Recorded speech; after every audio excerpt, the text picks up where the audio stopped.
conversando antes do culto, a gente tem que começar a pensar na coisa. Glória a Deus. A gente pensar.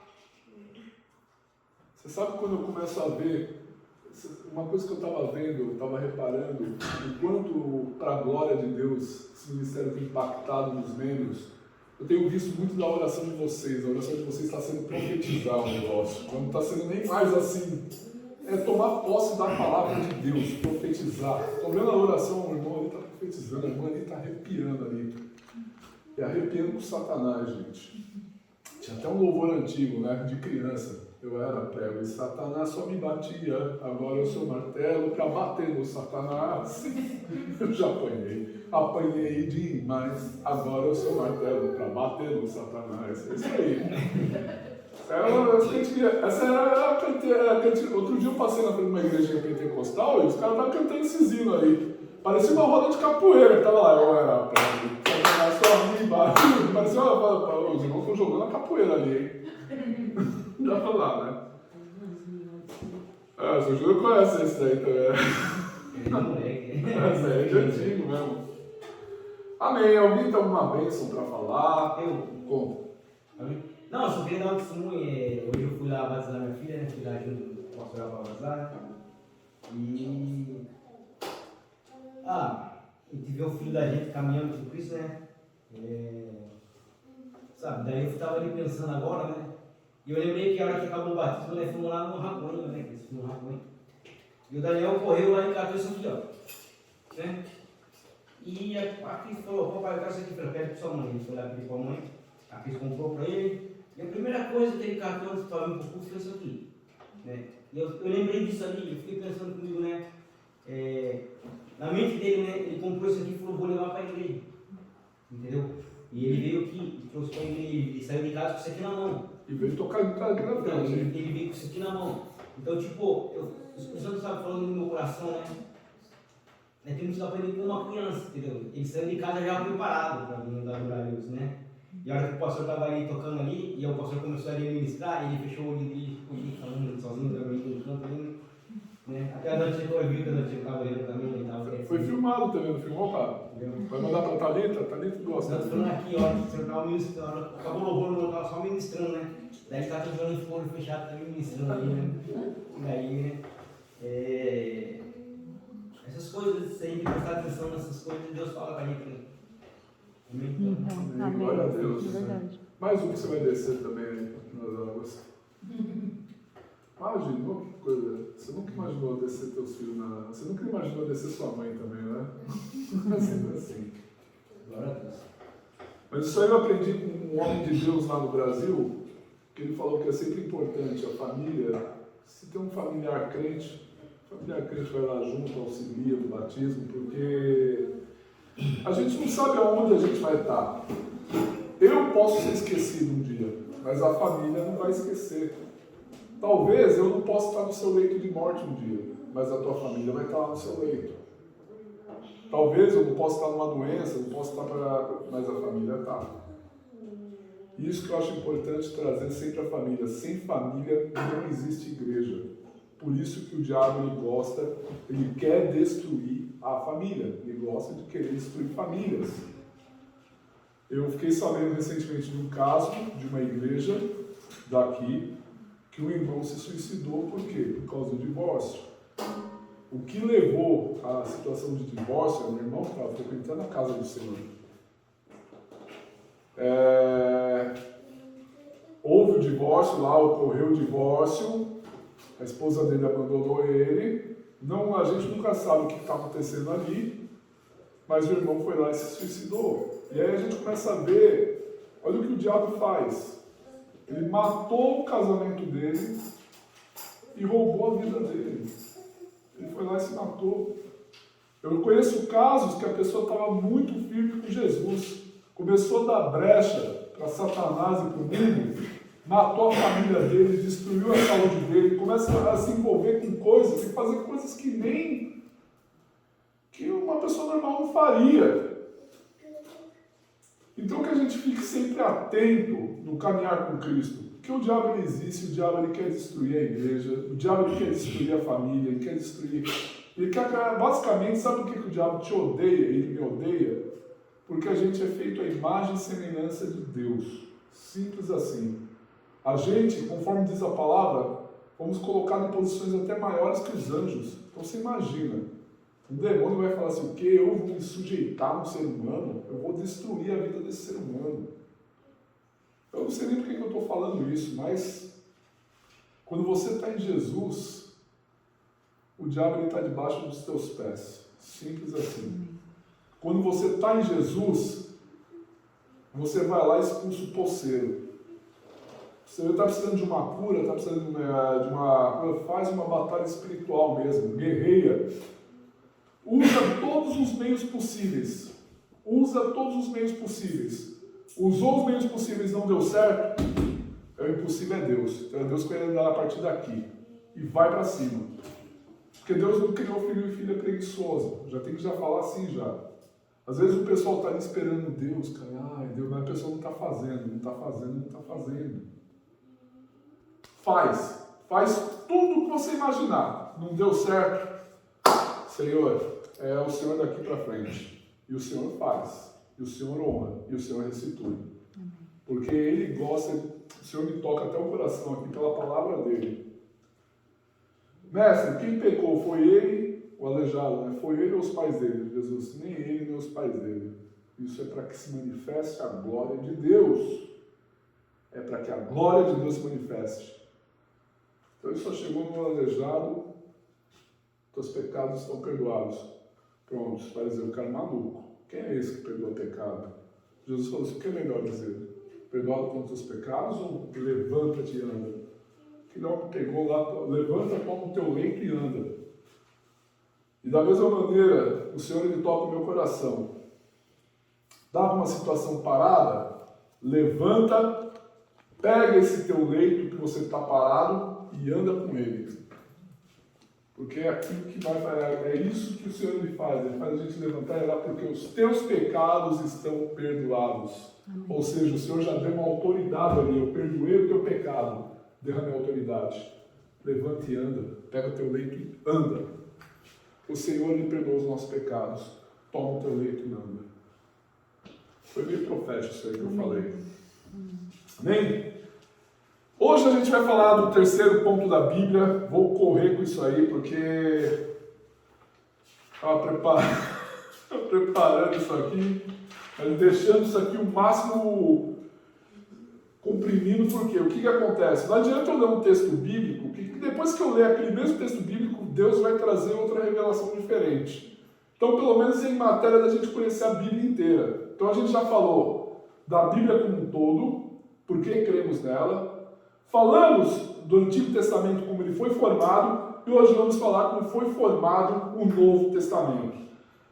Mas, como isso é um culto, a gente não pode deixar de abrir a palavra de Deus. Como eu anotei tudo aqui, vou deixar a Bíblia aqui com a Patrícia, o erro não foi dela, viu gente? Foi meu, porque eu pensei que tinha posto minha Bíblia ali enquanto, mas eu deixei aqui tudo anotado. Abra a palavra de Deus em Atos 15, de 1 a 20. Pode usar você. Atos 15, de 1 a 20. Quem achou, lê.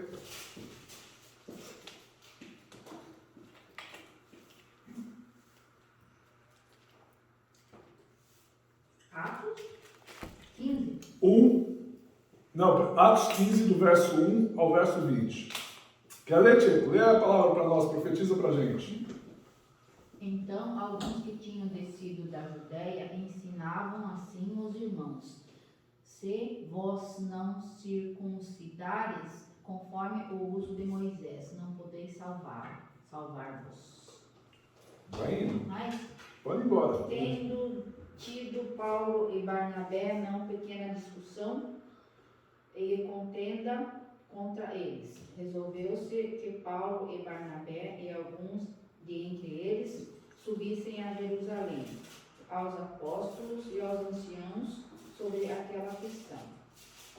E eles, sendo acompanhados pela igreja, passavam pela Fenícia e por Samaria, contando a conversão dos gentios. E davam grande alegria a todos os irmãos.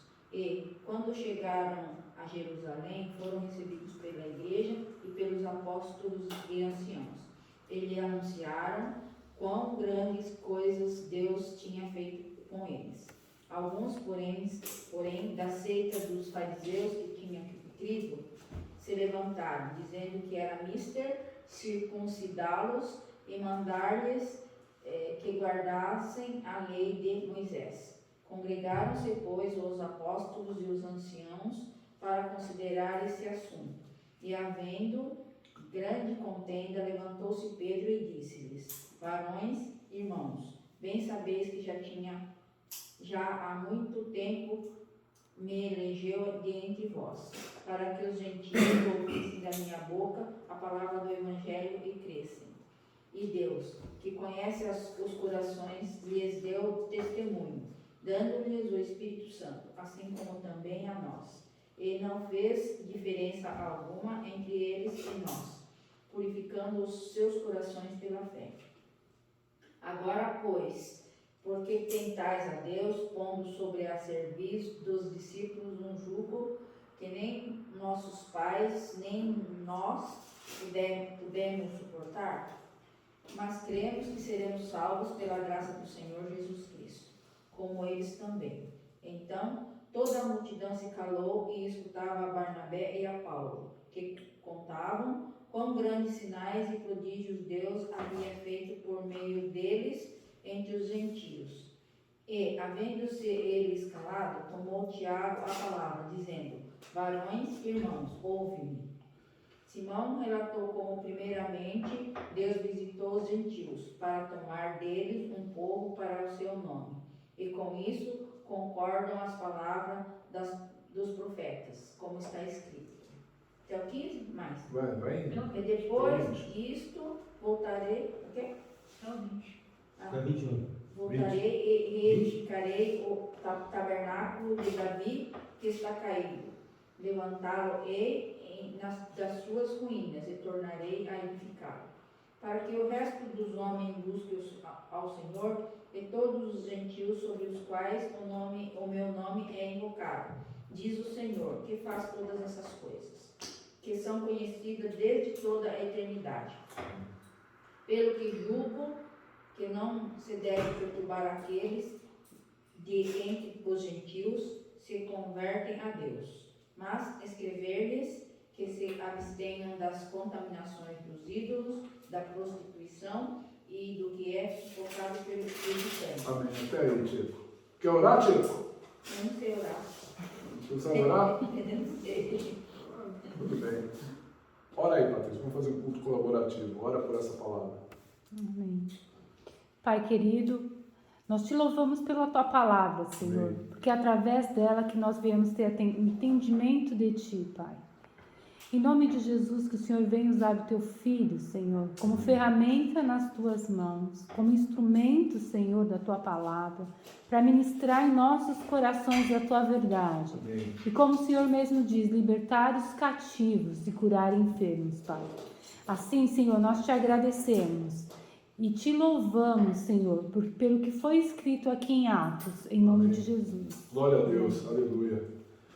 Dando assim só um breve relato aqui, a gente pode ver que os fariseus já tinham se convertido, eles estavam falando para os gentios, o que era gentio? É aqueles que não eram da circuncisão. Circuncisão, Tiago, é você fazer o que seria similar a uma operação de fimose, cortar o prepúcio do pênis ali. Basicamente, todo judeu é circuncidado, todo judeu. E quando um gentio, alguém que não era da circuncisão, se convertia, os judeus estavam falando, os fariseus também se convertiam. Só que vocês, para serem salvos, vocês precisam se circuncidar. E o apóstolo Paulo, peraí, não tem nada a ver isso aí. E ali diz que, aqui o texto, o versículo 2, falou que não foi pouca discussão ali. Não foi pequena discussão nem pequena contenda. Ou seja, em outras palavras, o pau comeu ali, na discussão. Isso não é nada diferente da igreja hoje. Eu questiono vocês. Esses debates que vocês veem hoje, qualquer rádio, musical FM, programa Vejam Só, debates, não é nenhuma novidade, gente. Desde tempos em tempos, quando a igreja surgiu, já começou a gerar debate. Por quê? Porque os fariseus se convertiam, um dos primeiros debates ali da igreja, a conversão dos fariseus, os fariseus se convertiam. Como a gente viu ali em Antigo Testamento, a primeira revelação da palavra foi para quem? Para os oráculos de Deus, os judeus. Eles foram os primeiros. Espera aí, se converteu, gentio, você não é judeu, você vai ter que se circuncidar. E o apóstolo Paulo, espera aí, nada disso. A gente foi salvo pela graça. A gente foi salvo para não necessariamente por obras de circuncisão ou por qualquer tipo de obra. A gente é salvo pela graça. Sabe por quê? Se a gente fosse salvos por obras, até a nossa obra é corrompida. Porque em algum momento a gente ia se sentir. Você acha que às vezes quando você prega bem, acontece um negócio, lá vem alguém dar um tapinha nas tuas costas, às vezes você não dá toda a glória a Deus, você pega um pouquinho dessa glória para você. Então, até aquilo que a gente faz diante de Deus é um pouco corrompido. Um cantor, um músico, a pessoa está ali arrepiando, está ali arrebentando, a pessoa, nossa, eu sou demais, eu arrebento. Mas ele entende que aquele dom que foi dado para ele foi por Deus. Então, tudo que a gente faz é para a glória de Deus. Um dos cernes da reforma protestante, dos 5 solas, eu vou tentar simplificar, os 5 solas da reforma. O último foi dado por João Calvino, sola deo gloria, significa somente glória a Deus, dos reformadores, né?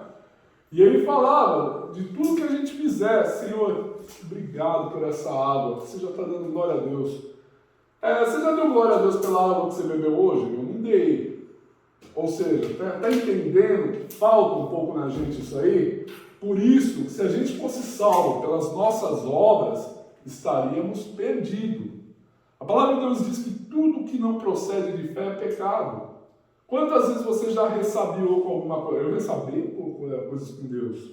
Se Deus fosse me valer pelas minhas obras, eu não estou salvo pelas minhas obras. Eu estou salvo pela graça de Jesus. Jesus, quando ele olha, eu estou falando de Novo Testamento, que é a nova aliança de Jesus. Quando ele olha para mim, para você, ele não olha Tieco, não olha Cristina, não olha Daniel, não olha Júnior, não olha Patrícia, não olha Eduardo, não olha quem está assistindo. Ele olha a obra de Jesus na gente. Simples assim. É por isso que a salvação não é pelas nossas obras. A salvação é pela graça. Se há obra, a única obra que há é a de Jesus que foi feita por nós. Porque quem merecia estar naquela cruz, pendurado naquela cruz, era eu e você. A gente merecia aquela cruz. Mas o Senhor Jesus, ele se aceitou aceitou ser maldito para que nós fôssemos benditos. Deus aceitou se rebaixar para nos elevar. Isso é maravilhoso.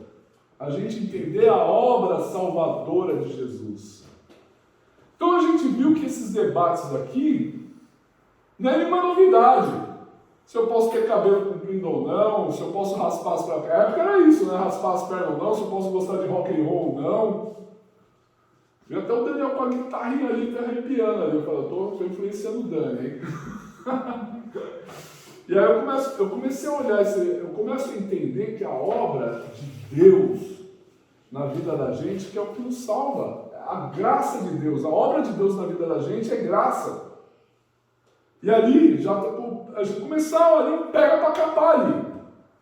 A ponto de reunirem quem? Os apóstolos, os anciãos, para discutir essa questão sobre a salvação, sobre a circuncisão, sobre os gentios que se convertem.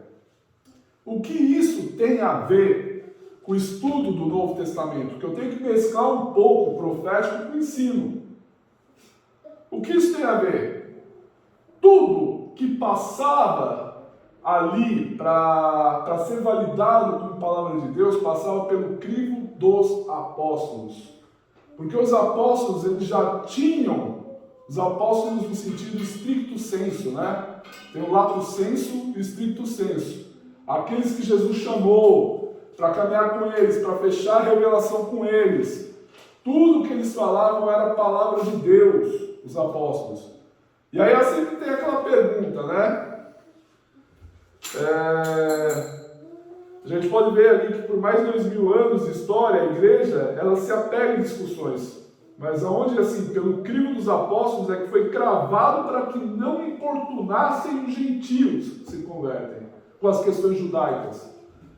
Até aqui o texto, se a gente ler o capítulo inteiro, a gente vai ver Tiago aqui falando, Tiago no meio desse concílio, se a gente ler ele todo, eu li ele todo. Tiago ele falou, olha, ele já tem Moisés na sinagoga, você já tem Moisés na sinagoga. E outros falaram, a Bíblia que era pregada naquele tempo, era o Antigo Testamento. E ali começou a ter o que? As cartas apostólicas, as cartas de Paulo, as cartas de Pedro, as cartas de Tiago.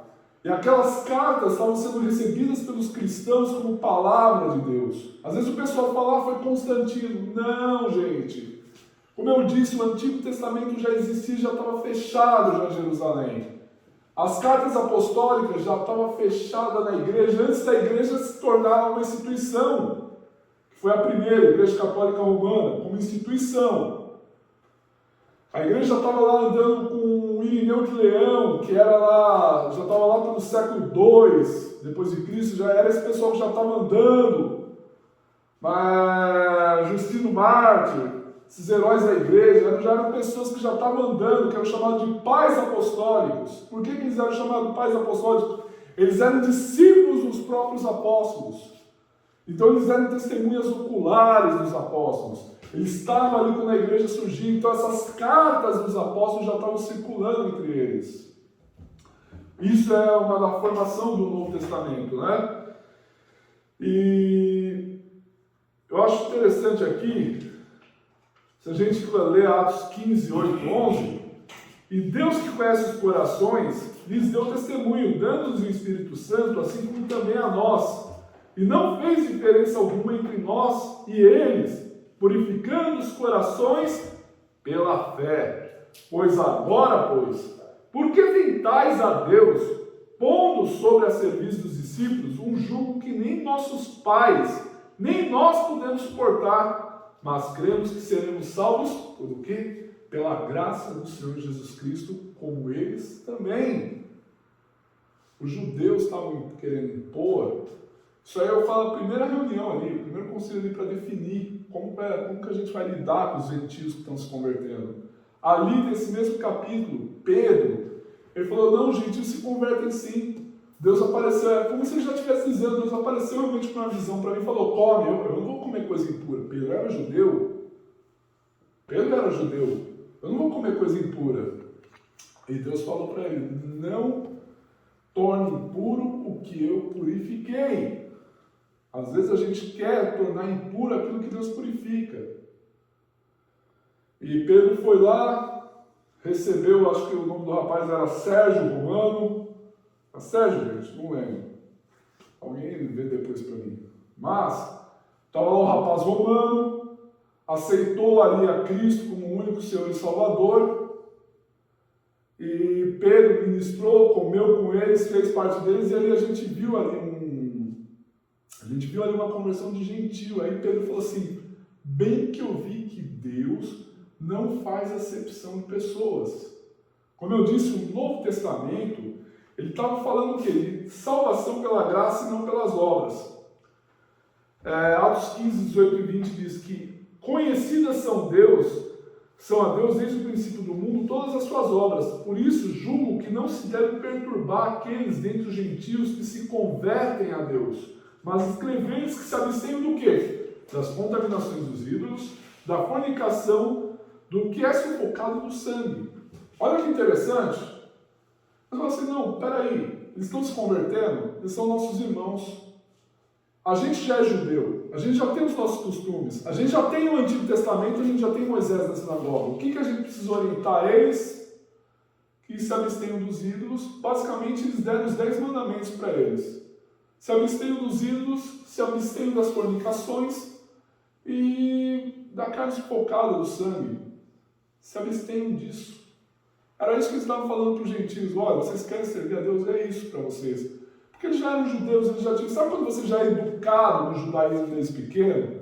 Já tem aquele hábito já de judeu desde pequeno? Para eles que são judeus é fácil. Para os gentios que estavam se convertendo e vindo para a fé, espera aí, vocês estão querendo jogar um jugo sobre as nossas... Foi aí onde eles estavam tendo discussão. Eles estão jogando um jugo que nem a gente consegue suportar. Olha só, hein? Por mais que eles fossem judeus, nem eles conseguiriam suportar esse jugo. Isso só prova que a palavra de Deus não traz jugo sobre a vida das pessoas. A palavra de Deus não acusa. Você sabe quando eu estava... Tinha uma época... Você sabe quando você está religioso? Eu estou falando de mim, tá? Tinha um momento quando eu estava meio religiosão. E religiosidade, gente, não é roupa, terno e gravata, não. Religiosidade é no coração.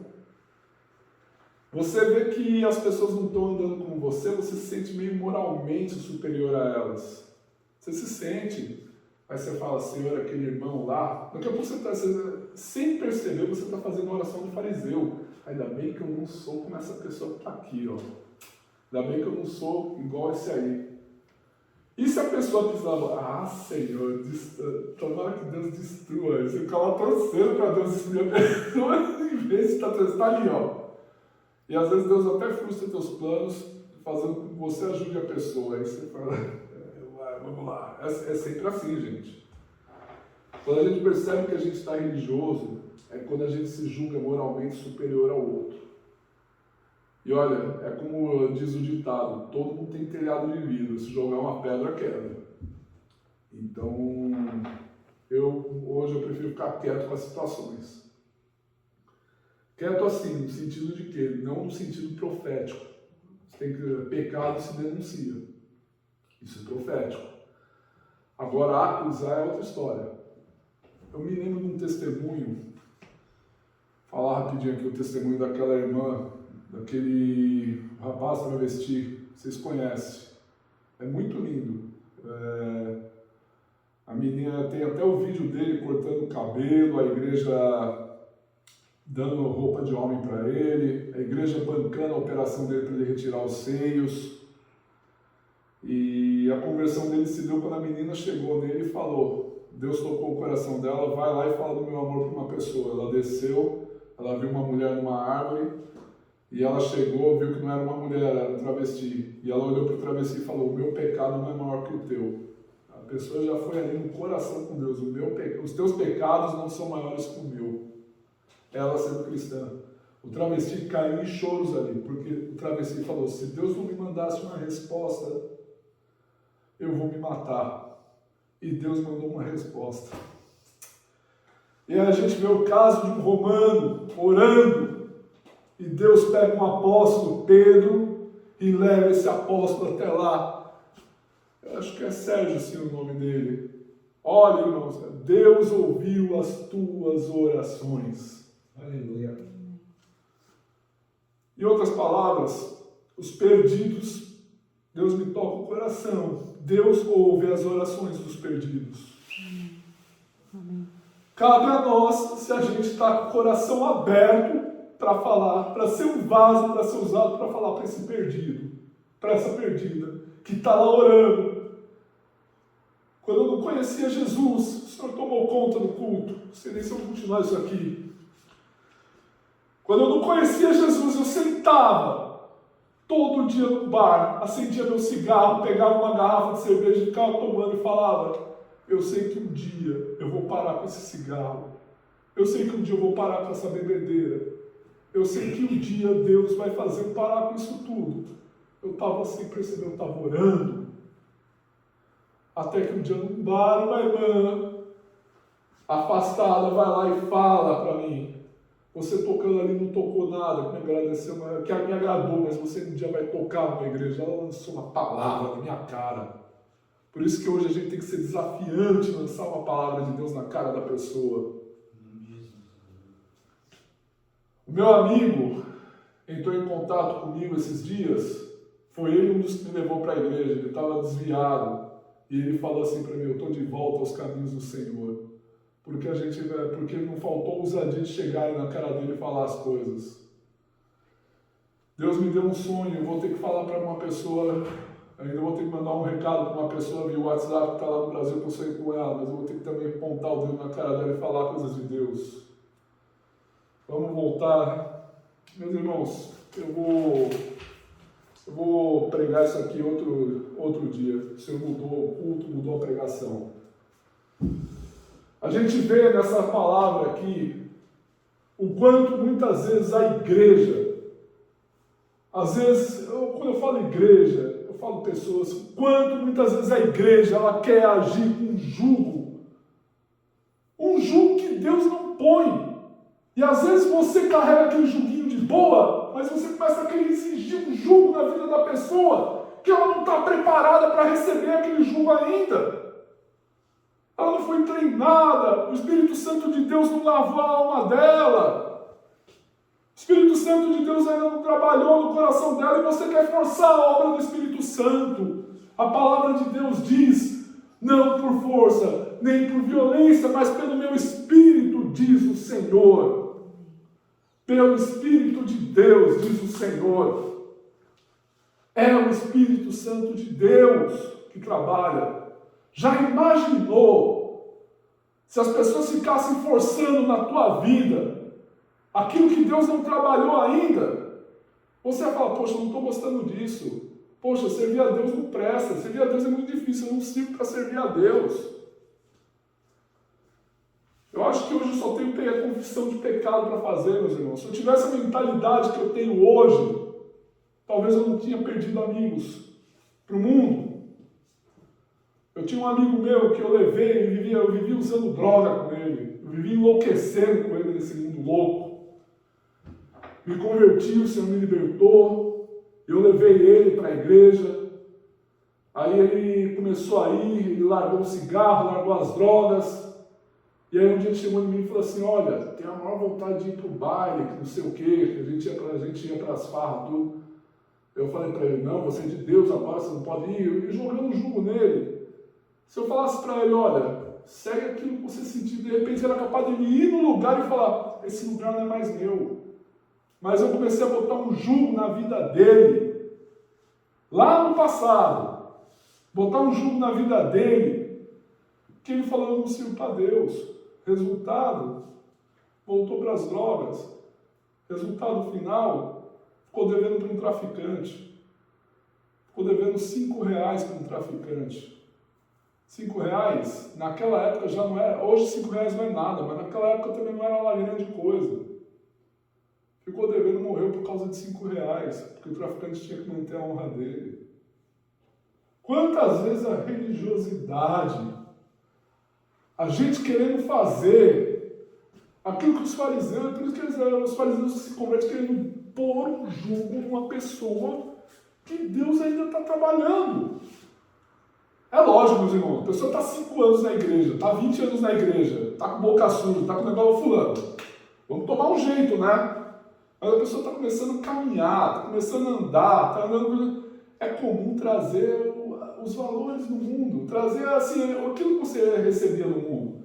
Quando eu me converti, eu era o maior boca suja, gente. Eu era o maior boca suja ainda, mas chegou uma hora que eu não estava mais me sentindo bem. Eu era o maior mentiroso, tinha uma hora que eu usava drogas, né? Todo usuário de drogas é mentiroso, gente. Eu mentia um negócio, aí o Espírito Santo começou já a trabalhar no meu coração. Não está fazendo bem isso. E olha, eu falo para vocês, o Espírito Santo de Deus trabalha na minha vida até hoje. Tem coisas que eu deixo de fazer hoje. Estou deixando por quê? Porque Deus ele ainda trabalha no coração da gente. A palavra de Deus diz que aquele que começou a boa obra na tua vida há de terminar até o dia de Cristo Jesus. Mas Senhor, eu não estou perfeito. Senhor, eu não estou do jeito que eu quero. O Senhor ainda está fazendo a boa obra na tua vida. O Senhor ainda está fazendo uma boa obra na tua vida. Lembra do que eu falei, eu andei falando recentemente? Se eu olho para frente, eu não estou do jeito que eu quero. Mas se eu olhar para trás, eu não sou mais a mesma pessoa. Olha o quanto Deus trabalhou nas nossas vidas. E às vezes a gente quer botar jugo, a gente quer fazer aqui. essas discussões, como os fariseus estavam fazendo, e deu briga ali. Deu briga. Peraí, não é isso. Olha, eles se converteram. Como que a gente vai botar um jugo nas costas dele que nem a gente carrega? Eu nem sei se eu vou...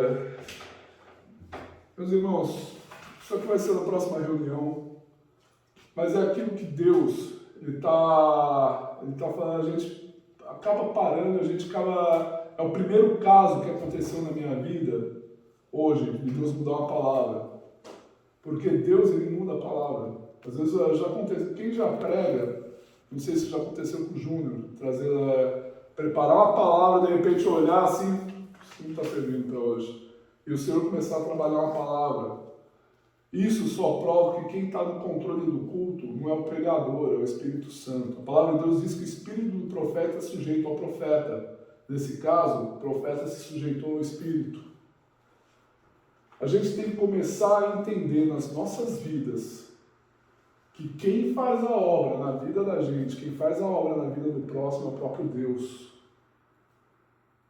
A gente tem que começar a entender na nossa vida que da mesma maneira que aquela pessoa, a gente não gosta que bote um jugo na vida da gente, aquela pessoa que aceitou Jesus também não quer que ponha um jugo na vida dela. É deixar a pessoa trabalhar. Lembra-te daquela aula que eu te dei? A boa consciência em Cristo, conforme diz a palavra de Deus. A gente tem que buscar andar com uma boa consciência em Cristo. Uma boa consciência no Senhor. Boa consciência, boa mente, boa consciência. É olhar e falar assim, puxa, realmente Deus não vai se agradar disso aqui. Não está me fazendo bem, eu não vou fazer isso. É você olhar tal situação. Eu tenho uma situação de trabalho, que chegou um rapaz do Mianmar lá, né? O rapaz, ele fala inglês. Então a comunicação e ele fala muito mal japonês, não consegue se desenvolver muito ainda. Os brasileiros estão macetando o coitado do rapaz. Eu sou o único que está ali com ele, dando apoio para ele, dando suporte para ele, falar para ele, cara, não se bota ele no campo de visão do japonês ali, tal, se mantém. Aí os brasileiros falam, por que você ficou ajudando ele? Deixa ele se lascar, né? Para não dizer um nome feio aqui. Eu falo para a pessoa, eu falo para qualquer pessoa, sabe o que ele me lembra? Eu, há 3 anos e meio, quando eu cheguei no Japão, não sabia falar um onegaishimasu. Tive que vir decorando o onegaishimasu. Para quem não sabe, no Brasil, o onegaishimasu é por gentileza. Tive que vir decorando no avião para chegar lá e falar Haneda onegaishimasu. Tive que vir decorando isso aí, porque eu não estava tentando lembrar. E eu me lembrei, eu me identifiquei com ele. Aí ele falou, poxa, você me ajuda muito. Eu falei para ele, sabe o que você pode fazer? Pega isso que eu estou te fazendo e faz isso para o próximo. Parece que as pessoas se esquecem da graça e da misericórdia que elas receberam lá no passado. Ou chegaram no Japão arrebentando no japonês. Chegaram ali, minasan, yoroshiku onegaishimasu, chegaram ali já se arrepiando no japonês. Mas parece que a pessoa se esquece. O mundo é egoísta. O mundo olha para si próprio. Só que é por isso que às vezes o Senhor está me tocando no coração. Mas para quem me assiste também pela internet, não pense que você não querendo ajudar o teu próximo, você não querendo ajudar o outro, você recebeu graça de Deus na tua vida quando alguém te ajudou. Você recebeu graça de Deus quando alguém esticou a mão para você no seu trabalho, ou onde você estiver, você recebeu graça de Deus, e agora você está negando essa graça para outro. Por isso que diante de Deus, nós somos indesculpáveis diante de Deus. Eu sou indesculpável diante de Deus, porque Deus me dá graça e misericórdia todo dia. Deus te dá graça e misericórdia todos os dias. Eu vou negar graça e misericórdia ao meu próximo? É como aquele que enterra um talento. e quer devolver. Aleluia. Deus me deu a graça e a misericórdia para você. Aí você chega lá, Deus, sabe aquela graça e misericórdia que você me deu? Estou aqui devolvendo. Servo mau e infiel. Você pelo menos podia ter posto no banco e deixado ele render o dinheiro. Sai de fora de mim. Graça e misericórdia se multiplica. Foi o que eu falei para ele, esse rapaz não me amasse. Tudo isso que eu estou fazendo por você, faz por outro. Tudo que você recebeu de Deus para a tua vida, faça para outro. Toda graça, toda misericórdia que você recebeu para a tua vida, entregue para outro. A religiosidade quer dar jugo, a religiosidade quer dar peso, a religiosidade quer circuncidar. Não, vocês têm que circuncidar para vocês serem salvos. Jovem, basta você crer que o teu único Senhor e suficiente Salvador é Jesus Cristo e com teus lábios confessar o seu nome e começa a estudar essa palavra e liberar essa palavra de Deus. Aleluia. Vamos ficar de pé, vamos orar, vamos encerrar. Aleluia.